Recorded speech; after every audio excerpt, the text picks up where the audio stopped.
Yeah, absolutely, man. Matter of fact, we'll just go ahead and do a little bit of an overview of the whole bike. This is my 2024 Yamaha YZ450F 50th anniversary edition. I bought it brand new. Basically just wasn't getting a whole lot of use out of it. So I turned it into a Supermoto, made it street legal, and now I get a whole lot more use out of it, and it's so fun. So this started its life off as a brand new racing motocross bike. And actually these wheels right here is what came on it. This front plate and headlight came off of eBay. You can get it off of Amazon also, but I ordered it twice off of Amazon first. They screwed me over both times. And then it said it was going to take like 3 weeks to get here, so I eventually canceled my order, ordered it off of eBay, and it got here in like 3 days. So basically, if you want one of these, just type in Supermoto headlight, and these are pretty much like all universal. It fits super nice on this bike. It's got a place for your cables, a couple different straps here. And since these straps are rubber, it has movement to flex, but it goes right back where it's supposed to be. If you're going to do what I did, and make this a Supermoto, you're going to need turn signals. And these are just LED turn signals off of eBay. I went with the Tusk lighting kit. So if you want the same thing, just type in Tusk Supermoto lighting kit. It's super low profile, tucks in there very nicely.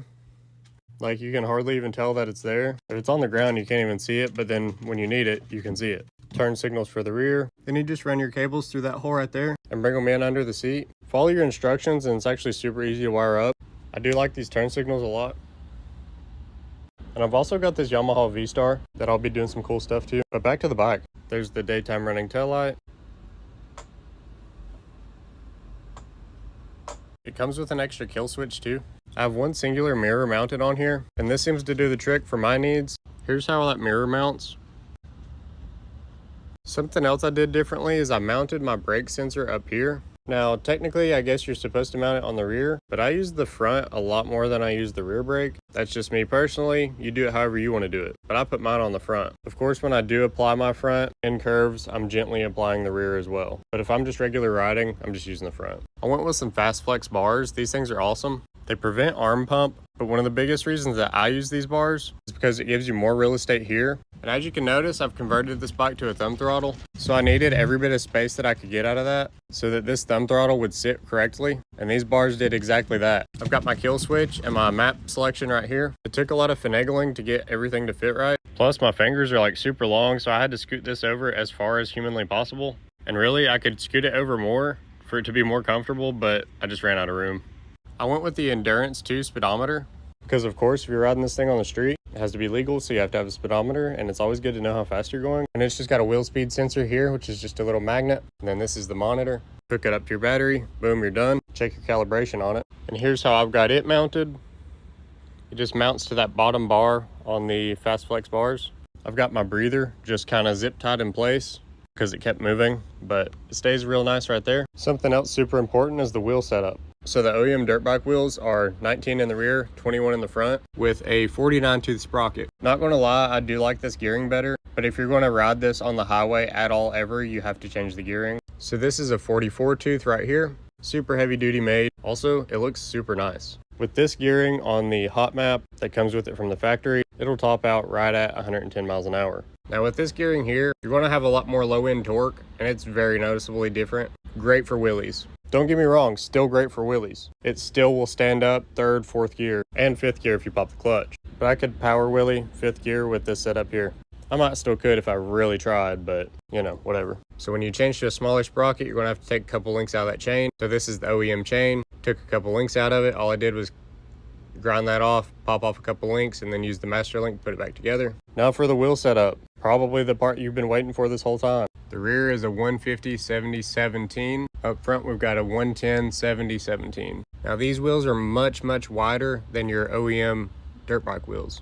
So it's very important that you use the Supermoto wheels. Plus your tire choices for these wheels are terrible when it comes to street tires, obviously, and it looks goofy. But the wheel setup is KKE brand. I do have a giant front rotor to put on this. This is actually the OEM currently. And fitting these wheels can be very tricky. Now look, this is the biggest tire that you can put on here. It sometimes rubs, as you can see, but I didn't trim anything. This side,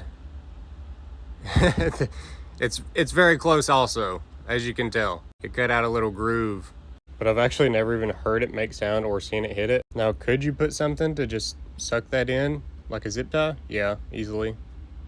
But oh well. When you get these wheels, they have no instructions. but they come with a bunch of random spacers and you just have to basically figure out what works on your bike. Now, something that I thought was very frustrating was the fact that the rotor that came with it, the big rotor, doesn't actually fit because it's just too wide for those brake calipers to have any extra room.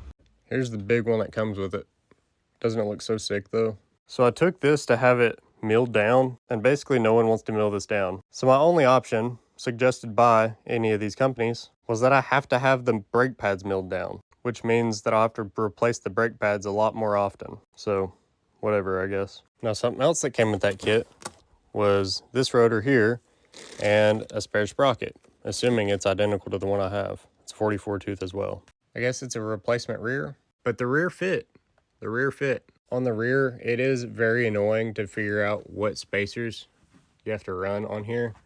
So if you get the same kit, here's how I ran it. Just that big spacer on the end on this side, and the same thing on this side, and the wheel's perfectly centered and perfectly lined up with the sprocket. Now, I was very questionable about these tires. They're CST brand, but I ain't gonna lie, man, these tires are very impressive for what they are. I had an FZ09 before this, but I can lay this bike down way harder and way closer to the ground, despite its extra seat height and everything else. This thing is just more fun. Like, I thought the FZ09 was fun, but this thing is so much fun. Now, these are 60 horsepower stock, and honestly, that's plenty enough for this application. These tires came on these wheels, and it was definitely the cheapest way to do a Supermoto conversion.